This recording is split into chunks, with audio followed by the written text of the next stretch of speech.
హల్లెలూయా. దేవునికి స్తోత్రం. ప్రభువైన యేసుక్రీస్తు నామములో మీకు శుభములు. మీరు దీవించబడాలని, ఆశీర్వదించబడాలని అత్యధికంగా అన్ని విషయాల్లో, ముఖ్యంగా ఆధ్యాత్మిక విషయాల్లో వర్ధిల్లాలని మీ కొరకు ప్రార్థిస్తూ ప్రభు ఇచ్చిన సందేశాలను ఈ రీతిగా ఎదురు తీసుకుని వస్తున్నాను. రండి, ఒక చిన్న ప్రార్థనతో ఈనాటి వాక్యాన్ని ధ్యానిద్దాం. పరిశుద్ధుడా, ప్రేమగల తండ్రి, నీకు వందనములయ్యా. ఈ సంవత్సరాంతంలో మేము ఆగి ఆలోచించుకోవడానికి నీ కృప మమ్మను ఎంతగా భరించిందో, దీవించిందో, హెచ్చించిందో గుర్తించి ఎదుట సాగిలపడి నిన్ను ఆరాధించుకున్నటకు సహాయం చేయమని క్రీస్తు నామములో అడుగుచున్నాము తండ్రి. ఆమేన్. దేవుని స్తోత్రం. బాగున్నారా? దేవుని వాక్యంలో యేసుక్రీస్తు యొక్క కృపను గురించి ఈ రోజుల్లో, ముఖ్యంగా ప్రభు జనన విధానాన్ని గుర్తిస్తున్న దినాల్లో ఆయన ఎంత గొప్ప త్యాగాన్ని, యాగాన్ని మన కొరకు చేశాడన్నది మనం జ్ఞాపకం చేసుకోవటం మనకి ఎంతో మేలు. కొరింథీయులు రాసిన 2వ పత్రిక 8వ అధ్యాయము 9వ వచనంలో, మీరు మన ప్రభు అయిన యేసుక్రీస్తు కృపను ఎరుగుదురా? మీరు మన ప్రభు అయిన యేసుక్రీస్తు కృపను ఎరుగుదురు కదా. ఆయన ధనవంతుడై ఉండయు మీరు తన దారిద్ర్యం వలన ధనవంతులు కావాలని మీ నిమిత్తమై దరిద్రుడాయను. ఆయన ధనవంతుడై ఉండయు మీ నిమిత్తము ఏంటంటే, ఆయన ధనవంతుడై ఉండయు మీరు తన దరిద్రత వలన ధనవంతులు కావాలని మీ నిమిత్తమై దరిద్రుడాయను. ఆయన కృపను మీరు ఎరుగుదురు కదా. ఎవరు ఈ లోకంలోనండి మన గురించి నష్టపోయేవారు, మన గురించి బాధపడేవారు, మన కొరకు సమస్తాన్ని త్యాగం చేసేవారు లేరు. ఒకవేళ ఎవరైనా ఏదైనా త్యాగం అనే మాట వాడినా దాంట్లో లాభాన్ని అపేక్షించే అన్నది మనకు బాగా తెలుసు కదా. అది ఒక మంచివాడి కొరకు ఎవరైనా ఏదైనా కొంచెం త్యాగం చేస్తారు, కానీ ఒక మంచి పని కొరకు, దరిద్రుల కొరకు, ఎందుకు పనికిరాని వారి కొరకు మనం ఇంకేం చేయగలం? ఎందుకు చేస్తాం? మనకు భోజనం పెట్టే వాళ్ళని భోజనానికి పిలుస్తాం, కానీ మళ్ళీ తిరిగి పెట్టలేని వారిని పిలుస్తామా? మన స్థాయికి తగిన వారి దగ్గరికి మనం వెళ్ళటానికి ఆశపడతామే, కానీ మనకంటే దీనుల దగ్గరికి వెళ్ళి వాడితో సహవాసం చేయగలమా? ప్రేమ చూపించగలమా? యేసుక్రీస్తు మనసు కలిగిన వారు మాత్రం చేయగలుగుతారు. ఎందుకంటే బీదలకు సువార్త ప్రకటించబడాలి. యేసుక్రీస్తును లేనివాడు నిజమైన దరిద్రుడు. అసలు ఇంకొక మాట అండి, ఇక్కడ ధనవంతుడు దరిద్రుడు అంటే డబ్బులున్నోళ్ళు డబ్బులు లేరు అనుకుంటారేమో. ఇక్కడ ఆధ్యాత్మికమైన ధనం, ఆధ్యాత్మికమైన దారిద్ర్యం. మీరు ఎఫెసీ లవొదికయ సంఘానికి రాసిన మాట మీరు చదివితే చూడండి, ప్రకటన గ్రంథము 3వ అధ్యాయము 17వ వచనం. నీవు దౌర్భాగ్యుడవు, దిక్కుమాలిన వాడవు, దరిద్రుడవు, గుడ్డివాడవు, దిగంబరుడవై ఉన్నావని ఎరుగక. ఏంటంట? నువ్వు దౌర్భాగ్యుడవు. ఏంటండి దౌర్భాగ్యుడమా? నేను దౌర్భాగ్యం ఉన్నాయి, నాకు బోల్డ్ ఆస్తి ఉంది, నాకు బోల్డ్ డిగ్రీలు ఉన్నాయి, నాకు మంచి ఉద్యోగం ఉంది, నాకు సొంత ఇల్లు ఉంది, కారు ఉంది, అది ఉంది, నాకు బంధువులు ఉన్నారు, నాకు అధికారులు ఉన్నారు, నా చేతుల్లో అన్నీ ఉన్నాయి అనుకుంటున్నావు. కానీ ప్రభువు లవొదికయ సంఘానికి చెప్తున్నాడు, ఈ లవొదికయ సంఘం ఈనాటి సంఘానికి గుర్తుగా ఉంటుంది. ఈనాటు కొన్ని ఎస్టాబ్లిష్ చర్చెస్కి సంవత్సరాల తరబడి గొప్ప గొప్ప దైవజనులు ఎంతో త్యాగముతో మిషనరీలు స్థాపించిన పరిచర్యలు దేవుడు ఆశీర్వదించినప్పుడు, ఆత్మలు రక్షించబడినప్పుడు, ఆర్థికంగా కూడా ఆస్తులు విశ్వాసులు తమ కొనదంతా ఆనాడు అపోస్తలుల పాదముల దగ్గర పెట్టినట్లు త్యాగంతో విశ్వాసులు ఇచ్చినటువంటి విరాళములతో ఆ పరిచర్యలు ఇవాళ బహుగా ధనవంతులుగా ఉన్నారు. అంటే మంచి మంచి మందిరాలు, మంచి మంచి గ్రౌండ్స్, మంచి మంచి ఉన్నతమైన స్థితిలో ఉన్న విశ్వాసులు, అధికారులు, ధనవంతులు చర్చ్ మెంబర్స్గా ఉంటే మరి ఆ చర్చికి సమృద్ధే కదా. అది లోకరీతిగా దేవుడు ఆశీర్వదిస్తే అన్ని విషయాల్లో మనం ఆశీర్వదించబడతాం. ప్రియుడా, నీవు ఆత్మలో వర్ధిల్లుచున్నట్లు ప్రతి విషయంలో నీవు వర్ధిల్లాలి. ఆధ్యాత్మికంగా ఒక వ్యక్తి వర్ధిల్లుతున్నప్పుడు అన్ని విషయాల్లో వర్ధిల్లబడటం అనేది సర్వసాధారణం. ప్రభు నిన్ను ఆశీర్వదిస్తాడు. ఆశీర్వాదం పొందిన తర్వాత ఆశీర్వాదాన్ని పట్టుకొని ప్రభుని విడిచిపెట్టేస్తే అది ఎంత భయంకరమంటే. అక్కర ఉన్నప్పుడు ప్రభువు కావాలి, కానీ అక్కర లేనప్పుడు ప్రభువుని జ్ఞాపకం చేసుకోవటం అవసరమా అన్నట్టుగా ఈనాటి క్రైస్తవ్యం ఉంది. ఈ లవొదికయ సంఘానికి ఆస్తులు ఉన్నాయి, పేరు ప్రఖ్యాతులు ఉన్నాయి, లోకంతో పోటీ పడుతున్నట్టుగా అన్ని విషయాల్లో ఉన్నతమైన స్థితిలో ఉన్నారు. కాబట్టి మాకు అన్నీ ఉన్నాయి అనుకుంటున్నాడు. కానీ క్రీస్తు లేనివాడు దరిద్రుడు. యేసు ప్రభు చెప్పిన ఉపమానంలో ధనవంతుడు ఒకడు ఉండను, వాడు తన ధనముతో బహుగా సంతోషించుచుండను అని ఉందండి. కానీ అదే సమయంలో ఒక దరిద్రుడు ఉండను, వాడికి తినటానికి తిండి లేదు, కుక్కలు వచ్చి ఆయన కురుపులు నాకుతున్నాయి. కానీ నిజంగా చెప్పండి, ఎవరు అందులో ధనవంతుడు, ఎవరు దరిద్రుడు? ఆ ధనవంతుడికి అన్నీ ఉన్నాయి, కానీ క్రీస్తు లేడు కాబట్టి దిక్కుమాలిన స్థితిలో పాతాళంలో పడి యాతన పడుతూ ఉన్నాడు. ఆ దరిద్రుడికి ఏమీ లేవు, కానీ విశ్వాసం ఉంది, క్రీస్తు ఉన్నాడు, దేవుని యందు భయభక్తులు కలిగి ఉన్నాడు కనుక పరదేశంలో అబ్రహాము రొమ్మున కూర్చొని ఆనందపడుతున్నాడు. దేవుని దృష్టిలో మనం ధనవంతులుగా ఉన్నామా, దరిద్రులుగా ఉన్నామా? లవొదికయ సంఘానికి చెప్తున్నాడు, నీవు దరిద్రుడు, దౌర్భాగ్యుడవు, దిక్కుమాలిన వాడవు, దరిద్రుడవు, గుడ్డివాడవు, దిగంబరుడువై ఉన్నావని ఎరుగక. మనుషుడంటే ఎప్పుడైతే దేవుని మాటను దాటాడో, ఆజ్ఞాతిక్రమం అనే పాపం చేశాడో, ఆదాము హవ్వలు దరిద్రులైపోయారు. చెప్పాలంటే దేవుడిచ్చే మహిమను పోగొట్టుకున్నారు. వారు ఎంత వైభవంగా దేవుడు వారిని ప్రేమించి సర్వాధికారం ఇచ్చాడండి సృష్టి మీద. వారిని ఎంత అద్భుతంగా తన ఆకారంలో తన స్వరూపంలో చేసుకున్నాడు. అలాంటి మానవుడు అపవాదికి చోటిచ్చినప్పుడు తాను దిగంబరుడని గ్రహించి తాను దోషిగా అతని భయపడిపోయి దాక్కోవలసి వచ్చింది. క్రీస్తు లేనివాడు నిజంగానే దరిద్రుడండి. ఎందుకంటే ఈ లోకంలో ఎన్నున్నా నువ్వు చనిపోయినప్పుడు నీతో ఏది రాదు, కట్టుగుడ్డలు కూడా నీతో రావు.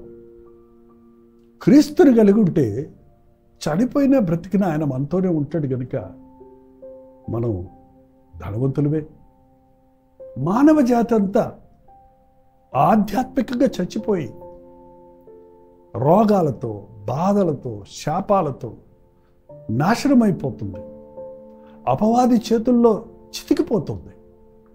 ఈరోజు చూడండి, మనుషులు ఎలాగా పాపాలకు బానిసలైపోయి ఉన్నారు, డ్రగ్ ఎడిక్ట్స్ అయిపోయి ఉన్నారు, తాగుబోతులు అయిపోయి ఉన్నారు, వ్యభిచారానికి చోటిచ్చి అశ్లీలమైన దృశ్యాలు చూస్తూ, అపవిత్రమైన లైంగిక కార్యాలకు చోటిస్తూ, వివాహేతర సంబంధాలు పెట్టుకొని నీతి న్యాయాలు, పరిశుద్ధత, ప్రేమ, యథార్థత అనే మాటలకే చోటు లేకుండా బతుకుతున్నారు కదండి. ఎంతమంది ఈ రోజున మంచిగా చదువుకున్న వాళ్ళు కూడా ఈ బెట్టింగులను మొదలుపెట్టి ఏదో గొప్పగా డెవలప్ అవుతుంది అనుకుంటూ, నాకు చాలా తెలివి ఉందనుకుంటూ సాఫ్ట్వేర్ ఇంజనీర్స్గా ఉన్నోళ్ళు కూడా ఆ కంప్యూటర్ దగ్గర పనిచేయటం మానేసి బెట్టింగులు కాస్తూ అప్పుల పాలైపోతున్నారో చూస్తే, ఎంతమంది ఈ రోజున ఉన్నత స్థితిలో ఉండవలసిన వారు దరిద్రులుగా అప్పులు చేసి తీర్చలేని పరిస్థితుల్లో ఆత్మహత్యలు చేసుకుంటున్నారు, పారిపోతున్నారో చూస్తే మానవునికి నిజమైన దీవెన లేదన్న సంగతి కనబడుతుంది కదండి. మనం దరిద్రులమైపోయాం, మనం దిక్కుమాలిన వారు అయిపోయాం. ఎవరండి మన దిక్కు? మన ప్రాణాన్ని కాపాడగలిగిన వాడు ఎవడున్నాడు? ఎన్ని ఎక్విప్మెంట్స్ వచ్చినా, ఎన్ని సర్జరీలు వచ్చినా, ఎంత గొప్ప వైద్యులు బయలుదేరడా, దేవుని కృప లేనిదే మనల్ని బతికించగలిగిన వాడు ఎవరూ లేడు. మన ఊపిరి ఆయన ఇచ్చిన భిక్షం. ఆ ఊపిరి మనం వదిలిపెడితే మనం ఎందుకు పనికిరాం, మట్టే. మనుషుడు దేవుణ్ణి విడిచి వెచ్చలవిడిగా తిరుగుతూ తను తాను నాశనం చేసుకుంటూ నరకానికి పోతుంటే మన ప్రభు, సింహాసనాసీనుడైన ప్రభు, సర్వాధికారం ఇవ్వబడిన ప్రభు, ధనవంతుడు, అత్యున్నతుడు, ఐశ్వర్యవంతుడు, సకల ఐశ్వర్యములు కలిగిన వాడు, అధికారం కలిగిన వాడు, బలము కలిగిన వాడు, శక్తి కలిగిన వాడు. అది ధనం. నీ డబ్బులు కాదండి. ఆ డబ్బులతో వచ్చిన ధనం అవి పేపర్సే కదా, ఇప్పుడు డిజిటల్ మనీయే కదా, నెంబర్సే కదా. Any time anything can happen, nothing can work out. అది ఏది మనల్ని బతికించదు. డబ్బులు ఉన్నాయని తింటావా ఏంటి? అన్నం తినాలి కదా. ఆహారం ఇచ్చేవాడు ఆయనే. కానీ మనుషుడు డబ్బును నమ్ముకుంటున్నాడు, బంగారాన్ని నమ్ముకుంటున్నాడు, వస్తువాహనాలను నమ్ముకుంటున్నాడు.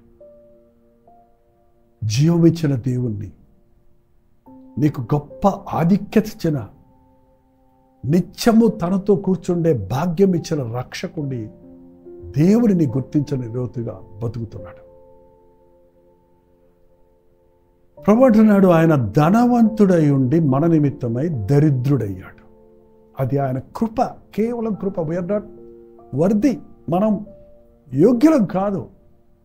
కేవలం ఆయన కృప చొప్పున మన మీద జాలిపడి మానవ జాతిని విమోచించట కొరకు ఆయన పరలోకపు సింహాసనాన్ని విడిచిపెట్టి తను తాను రిక్తునిగా చేసుకున్నాడు. బైబిల్లో తను ఎంప్టీ చేసుకున్నాడు, రిక్తునిగా చేసుకున్నాడు. ఈ లోకంలోనికి వచ్చినప్పుడు ఏమి పేదవాడిగా వచ్చి తన యొక్క బలియాగము ద్వారా మన పాపానికి పరిహారం చేసి, మన శిక్షణ ఆయన సిలువలో భరించి, మన అవమానాన్ని, మన నిందను, మన వేదనను, మన శ్రమను, మన వ్యాధిని,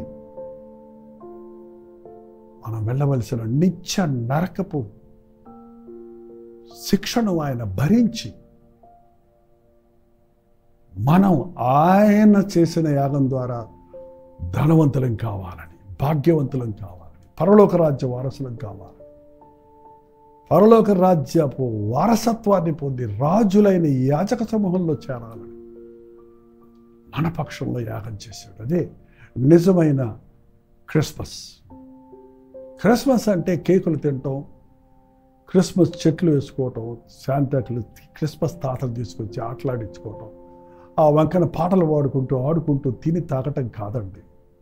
నా దేవుడు నా కొరకు సర్వము వదిలిపెట్టి వచ్చి ఆయన పొందిన దెబ్బల ద్వారా నాకు స్వస్థత, ఆయన చిందించిన రక్తము ద్వారా నాకు విమోచన కలుగజేసి నిత్య నరకానికి పాత్రుడే నన్ను పరలోక రాజ్యం వారసుడిగా చేశాడన్నది మనం గుర్తించటానికి పునరుద్ధానుడైన సర్వాధికారైన ప్రభువునందు విశ్వాసం ఉంచటం.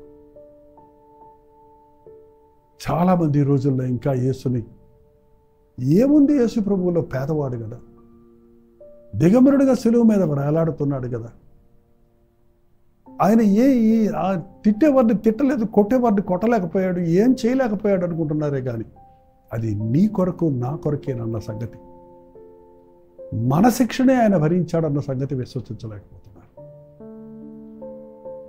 ఉదయకాల సమయంలో గుర్తించండి, క్రీస్తు లేనివాడు దౌర్భాగ్యుడు,